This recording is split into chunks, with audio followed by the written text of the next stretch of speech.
Des fois, je me dis, j'aimerais tellement ça, être une tuile du jeu Azul. Douce, fraîche, colorée comme une belle soirée d'été. Mais je dis pas ça souvent, là, hein? Je dis pas ça genre à tous les jours, là. Ça serait bizarre.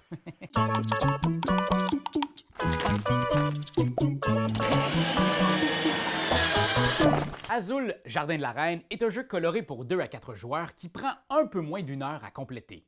Ici, on incarne des jardinières et des jardiniers et l'on doit créer le plus magnifiquement beau jardin du monde pour la reine Marie d'Aragon. Pour ce faire, on doit collectionner les bonnes tuiles et les agencer dans notre jardin pour faire des points. Le joueur avec le plus de points après 4 manches de jeu remporte la partie.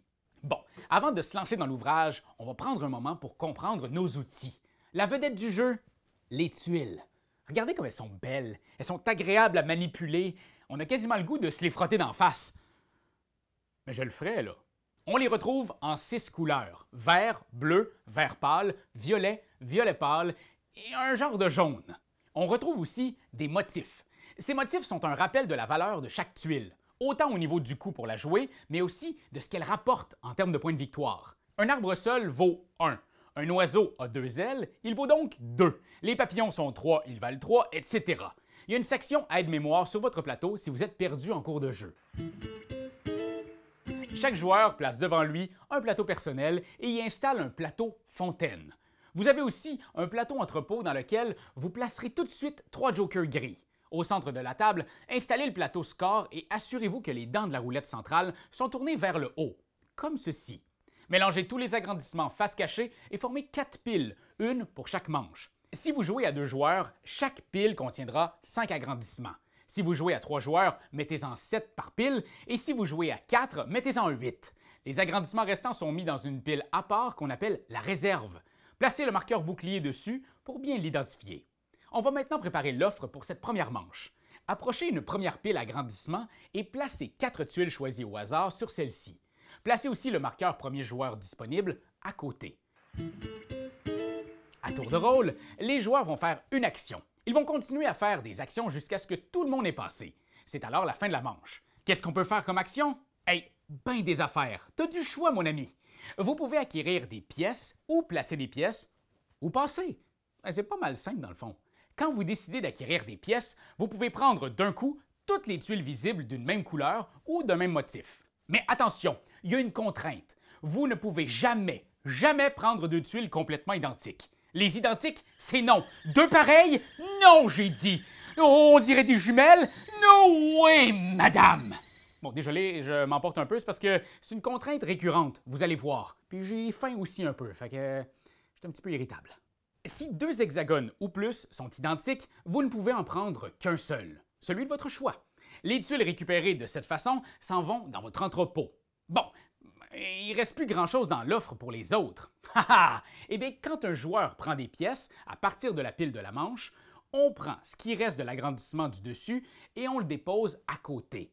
On place ensuite 4 nouvelles tuiles sur la pile. On vient d'agrandir l'offre et un joueur peut maintenant acquérir en une action toutes les tuiles d'une même couleur ou d'un même motif à partir de cette sélection. Toujours en respectant bien entendu la contrainte de ne jamais récupérer de morceaux totalement identiques. Je vous ai à l'œil. Si un joueur libère entièrement un agrandissement, celui-ci est retourné face visible.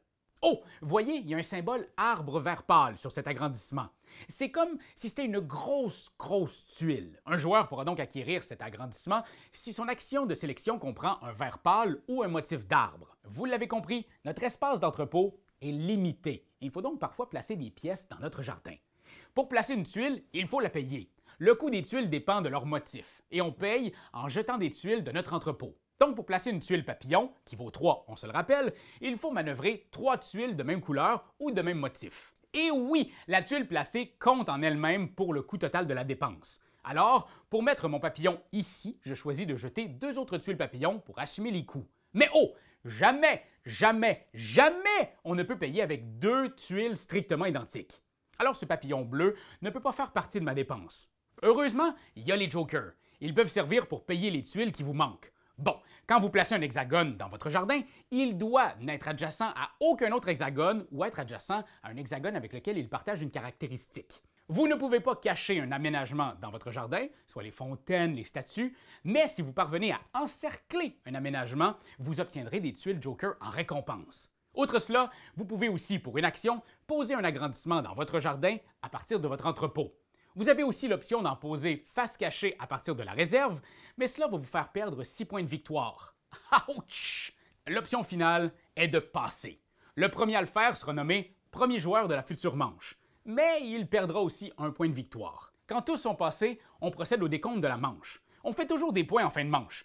La roulette de score indique, avec les dents, quelles tuiles sont payantes présentement.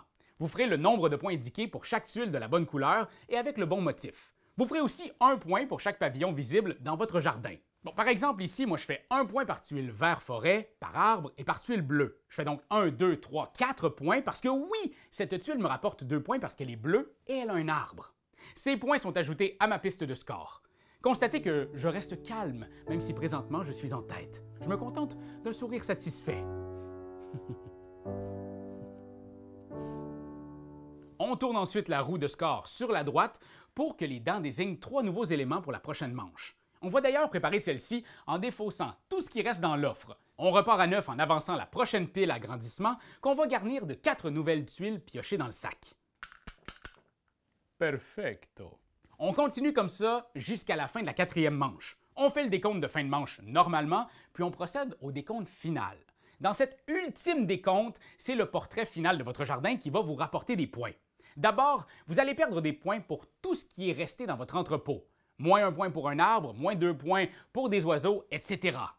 Restez pas coincés avec vos 6, OK? Ouf. Vous allez ensuite évaluer chaque aspect de votre jardin dans l'ordre en utilisant la piste dans le haut de votre plateau comme rappel. Pour chaque groupe d'au moins 3 hexagones adjacents avec cet aspect, vous pourrez marquer. Par exemple, j'ai un gros groupe de 5 arbres ici. Je fais donc 5 points, 1 point par arbre. Je n'ai pas de groupe d'oiseaux, mais j'ai des papillons. 4 papillons dans ce groupe. 4 fois 3 points, donc 12 au total. N'oubliez pas que les tuiles plus coûteuses sont aussi celles qui rapportent le plus. Vous aurez aussi un bonus de 6 points si vous parvenez à créer un groupe de 6 tuiles et plus. Par exemple, ce magnifique ensemble jaune me rapporte de base 21 points. 1 plus 2 plus 3 plus 4 plus 5 plus 6 égale 21, auquel s'ajoute un bonus de 6 pour ma collection de 6 jaunes. Après ce décompte, le joueur avec le plus de points gagne. Il n'est pas obligé d'en faire une grosse affaire, mais il peut hocher la tête de contentement. Voilà, vous connaissez maintenant les rouages de ce magnifique puzzle abstrait. Non, ce ne sera pas facile à tous les tours, mais il faut ouvrir l'œil et flairer les bonnes opportunités. Savoir quand être audacieux et quand être prudent dans nos choix de tuiles. Restez cool, cool comme une tuile d'azul.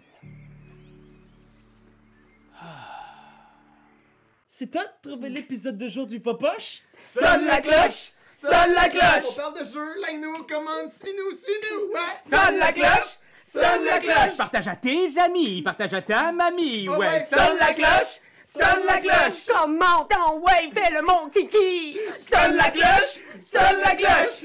Sonne la cloche comme quand Jésus a sonné à la porte pour aller souper chez Zachée.